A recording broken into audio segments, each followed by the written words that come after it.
Hello दोस्तों, कैसे हैं आप सब। आज की हमारी कहानी है पति की कमाई पत्नी की इज्जत। अरे भारती बहू, क्या कर रही हो? अभी तक खाना तैयार नहीं किया। यहाँ सबको भूख लग रही है और तुम हो कि अपने ही कामों में लगी हुई हो। सास निर्मला जी बाहर से आवाज लगाते हुए बोली, लेकिन अंजलि ने तो कोई जवाब भी नहीं दिया। यह देखकर सासू माँ तमतमाती हुई सोफे पर से उठी और सीधा उसके कमरे की तरफ पैर पटकती हुई आई। जाकर कमरे के दरवाजे पर खड़ी हुई तो देखा तो भारती तो कमरे में भी नहीं थी। पता नहीं कहाँ चली गई। शाम के खाने का समय हो चुका है और यह है कि रसोई में ही नहीं है। जैसे घर में कोई नौकर चाकर लगे हो खाना बनाने के लिए। बड़बड़ाती हुई वो पूरे घर में घूम गई, लेकिन भारती उन्हें कहीं भी नहीं मिली। ये देखकर उन्हें भारती की कोई चिंता नहीं हुई, बल्कि उन्हें तो उस पर गुस्सा आ रहा था। अरे भला ये भी कोई बात होती है? कहीं बाहर गई है तो बोल कर जाती और जाने से पहले खाना तैयार करके जाती। कम से कम हम तो अपना पेट भर लेते। अभी थोड़ी देर में छोटी बहू भी अपने मायके से आ जाएगी। आज उन्हें सरप्राइज देने वहां गई थी, खुद ही सरप्राइज हो गई। घर पर तो ताला लगा हुआ था। बेचारी वो भी थकी हारी आएगी। कम से कम खाना सबको समय पर मिलना चाहिए। पर ये बात बड़ी बहू को समझ में आए तब ना। मुफ्त का खाने को जो मिल रहा है। बड़बड़ाती हुई वो वापस आई और आकर सोफे पर धम्म से बैठ गई। सोफे पर बैठी बैठी ही अपनी बड़ी बहू भारती पर गुस्सा हो रही थी। उन्हें तो ये भी याद नहीं था कि छोटी बहू के मायके जाने से पहले ही इतना हंगामा हुआ था। लेकिन उनके लिए ये हंगामा तो बहुत नॉर्मल सी बात थी। ये सब नॉर्मल नहीं था तो सिर्फ भारती और उसके पति विशाल के लिए। निर्मला जी इस संयुक्त परिवार की मुखिया थी। घर में बड़े बेटे बहू विशाल और भारती और उनका एक बेटा 5 वर्षीय ऋषभ और छोटे बेटे बहू वरुण और जीविका भी रहते थे। पवन और मानवी की शादी को ज्यादा से ज्यादा 7 महीने ही हुए थे। विशाल जहां एक कंपनी में क्लर्क का काम करता था, वही वरुण इंजीनियर था। दोनों के ओहदे में फर्क था, तो जाहिर सी बात है दोनों की कमाई में भी फर्क था।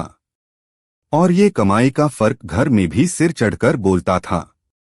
वरुण की हर बात निर्मला जी जहां आंखें बंद करके मानती थी, वही विशाल को किसी चीज की इजाजत भी आसानी से मिल जाए, यही बड़ा मुश्किल होता था। विशाल की शादी के बाद कम कमाई का ताना तो अक्सर ही सुनने को मिलता था। न सिर्फ विशाल को बल्कि उसकी पत्नी भारती को भी। पर दोनों चुपचाप सुनकर रह जाते थे। पर ताने तब इतने ज्यादा नहीं थे, क्योंकि तब तक निर्मला जी के पति रामकिशन जी जिंदा थे और उनका काम अच्छा चलता था, इसलिए खर्चे ढक जाते थे। रामकिशन जी का जमीन खरीदने बेचने का काम था। रामकिशन जी बोलने में वैसे ही कमाल के थे। जो उनके पास आता था वो सौदा करवा कर ही भेजते थे।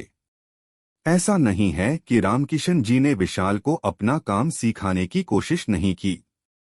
उन्होंने कोशिश की थी, पर विशाल वाक्पटुता के मामले में थोड़ा कमजोर था। वो लोगों को समझा ही नहीं पाता था। इस कारण उसने एक कंपनी में क्लर्क की नौकरी ही कर ली। पर रामकिशन जी को इसमें भी तसल्ली थी कि कम से कम बेटा अपने पैरों पर खड़ा है, अपनी मेहनत की कमाई खा रहा है। कम से कम इतना कमा लेता है कि अपना और अपनी पत्नी और अपने बच्चों का पेट तो भर ही लेगा। फिर ऊपर से वो बहू भी ऐसी लेकर आए जिसके हाथों में हुनर था, जो पार्लर का सारा काम जानती थी। पर यह अलग बात थी कि निर्मला जी ने उसे ये काम कभी करने ही नहीं दिया। इधर वरुण पढ़ने लिखने में काफी अच्छा था तो उसने इंजीनियरिंग कर ली। इंजीनियरिंग के आखिरी साल में था तब एक हादसे में रामकिशन जी की मृत्यु हो गई और वहीं से सब कुछ बदल गया। रामकिशन जी की जो सेविंग थी और जो इंश्योरेंस के पैसे आए थे वो सब तो निर्मला जी ने अपने पास रख लिए, ये कहकर कि वरुण की शादी में काम में आएंगे। घर का खर्चा तो अब विशाल को ही करना पड़ेगा। खैर विशाल ने भी इससे इनकार भी नहीं किया, लेकिन जितनी उसकी क्षमता थी उतना ही तो खर्च करता। पर निर्मला जी उसे सुनाने से बाज नहीं आती। खैर इधर वरुण की कंपनी में नौकरी लगी और उधर उसके लिए एक अमीर घर की बेटी जीविका का रिश्ता आ गया। निर्मला जी ने तगड़े दहेज के लालच में झट से इस रिश्ते के लिए हाँ कर दी और जीविका वरुण से शादी होकर इस घर में आ गई। शादी के दूसरे दिन जब जीविका का सारा सामान ढंग से रखा जा रहा था तो उस समय नन्हा ऋषभ भी उत्सुकता के कारण बीच बीच में आ रहा था। इधर भारती घर में रुके रिश्तेदारों की मेहमानवाजी में लगी हुई थी कि तभी निर्मला जी डांटते हुए बोली, बड़ी बहू अपने इस शैतान बेटे को संभालो, देखो बार बार बीच में आ रहा है, अभी बेवजह किसी कीमती चीज का नुकसान कर देगा, फिर तुम्हारे और तुम्हारे पति की बस की तो बात भी नहीं है कि उसकी जगह कोई नई चीज दिलवा भी दे। ये सुनकर सभी रिश्तेदार निर्मला जी की तरफ देखने लगे। वही भारती झेंप गई, उससे कुछ कहते नहीं बना। उसने चिन्मय को गोद में उठाया और चुपचाप कमरे में लेकर चली गई।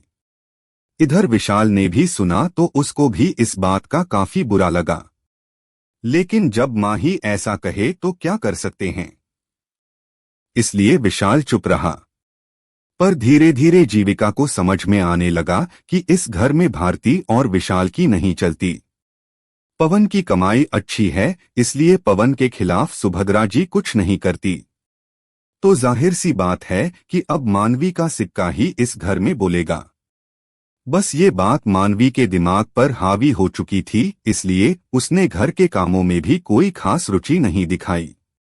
उसे सिर्फ सुभद्रा जी से और पवन से प्यार से बात करनी होती थी, बाकी को तो वो कुछ भी सुना देती थी। 5 साल के छोटे से चिन्मय को तो वो अपने कमरे में भी नहीं आने देती थी। घूमना फिरना किटी पार्टी करना मानवी को तो बस इसी में मजा आता था, जबकि सच तो ये था कि जितने पैसे सरस घर के खर्चे के लिए देता था उतने ही पवन देता था।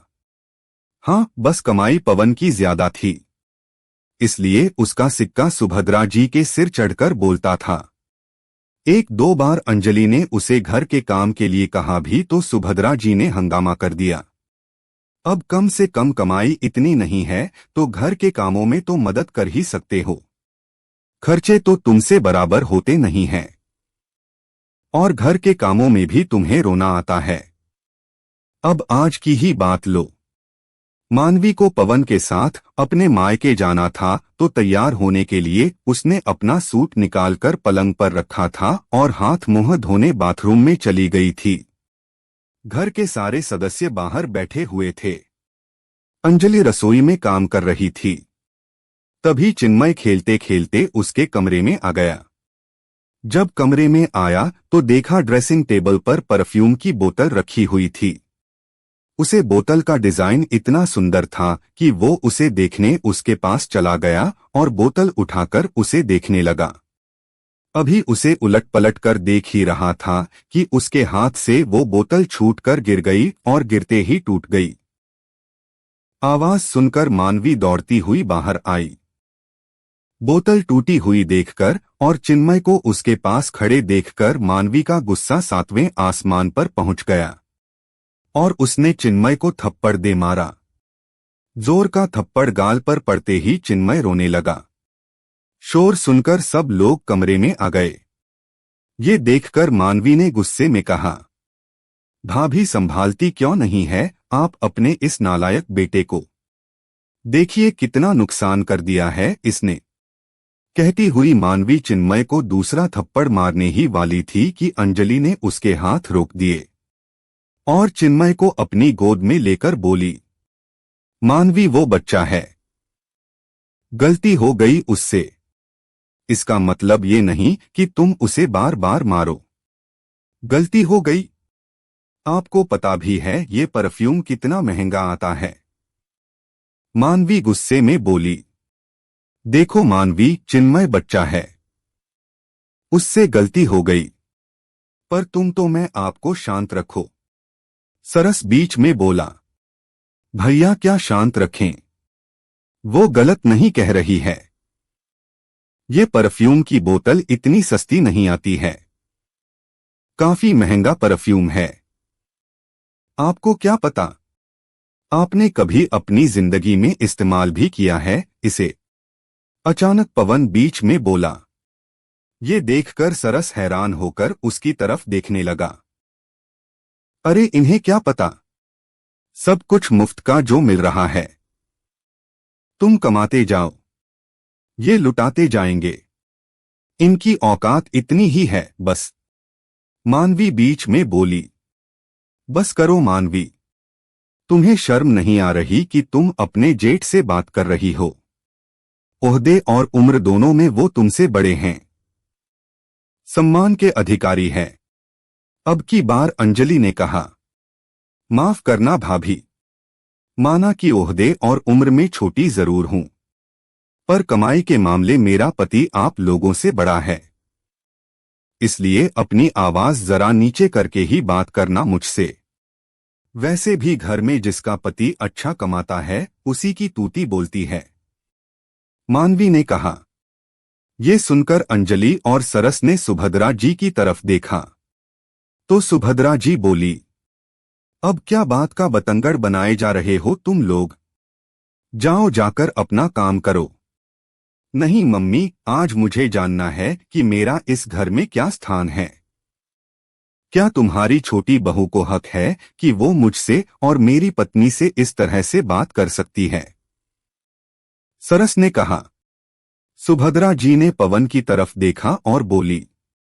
बेटा, सम्मान कमाया जाता है, ओहदे और उम्र से सम्मान नहीं मिलता। इसमें कमाई बहुत महत्वपूर्ण होती है। पति की कमाई का स्टेटस ही बता देता है कि पत्नी की क्या इज्जत है। बाकी तुम दोनों खुद समझदार हो, कहकर सुभद्रा जी बाहर आ गई। इधर पवन और मानवी भी तैयार होकर मानवी के मायके रवाना हो गए। पर सरस और अंजलि को ये बात बहुत बुरी तरह से चुभी थी।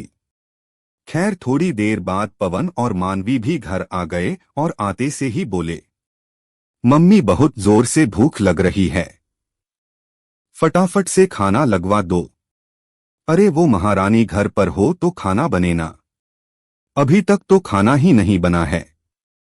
पता नहीं कहाँ गई है बिना बोले, सुभद्रा जी ने जवाब दिया।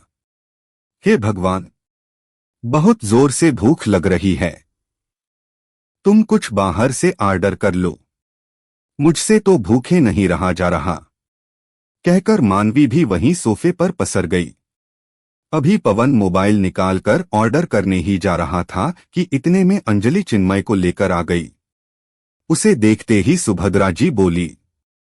कहाँ थी अब तक? यहाँ सबको भूख लग रही है और महारानी बाहर घूम रही है।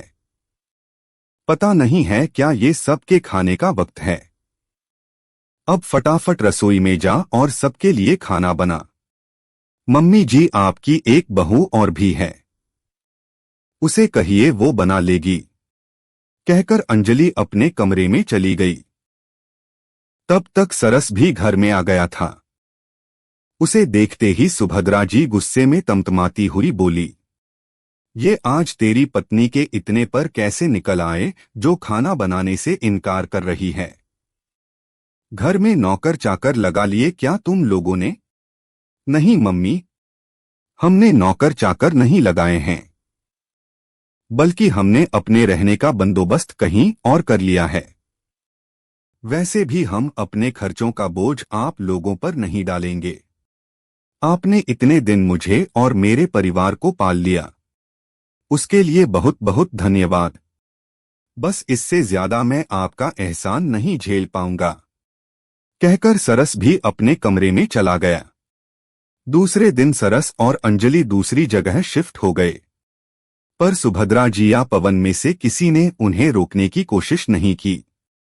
क्योंकि पार्लर का काम छोड़े हुए काफी वक्त हो चुका था, इसलिए अंजलि ने पहले पार्लर ज्वाइन कर लिया।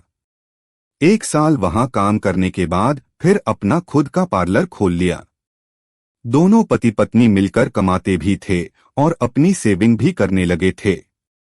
धीरे धीरे उन्होंने वक्त के साथ काफी तरक्की भी कर ली। इधर हालात ये थे कि मानवी के उलझुल खर्चों के कारण अब काफी खर्चा होने लगा था। काम तो उससे वैसे ही नहीं होता था, इसलिए नौकर चाकर भी लगाने पड़े। इसलिए अब पवन के पास ज्यादा कुछ सेविंग नहीं रहती थी और इस बात को लेकर घर में आए दिन झगड़े होते हैं वो अलग। और अब सुभद्रा जी उस दिन को कोसती थी जब बड़े बेटे बहू का साथ देने की जगह उन्होंने अपने छोटे बेटे बहू का साथ दिया था। धन्यवाद दोस्तों। अगर आपको कहानी अच्छी लगी हो तो चैनल को लाइक शेयर और सब्सक्राइब करना न भूले।